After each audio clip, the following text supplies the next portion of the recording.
ใครได้ดูคอนเสิร์ตโตเกียวมิวสิกเมื่อคืนนี้บุเจ้าขาทำการแสดงอยู่ที่เขาสวนกวางนะคะ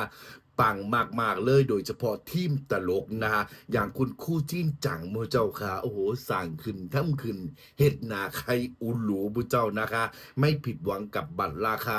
129เก่าเลยมูเจ้านะฮะเพื่อนก็ได้เปิด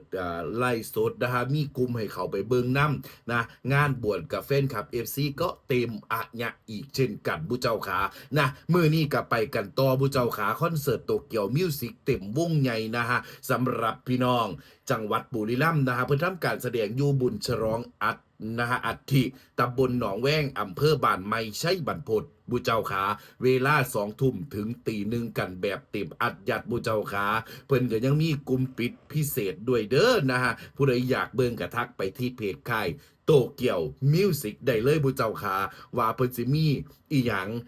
คอนเทนต์ใหม่ๆรูปแบบใหม่ๆเอามาฝากแฟนคลับ FC บอบุเจ้าขานะฮะทางทีมงานโตเกียวมิวสิกพยาบาลฟินแลนด์และทีมงานตลกเพิ่นบ่เฮ็ดให้แฟนคลับ FC ได้ผิดหวังได้เสียดายเงินที่ซื้อบัตรไปอย่างแน่นอน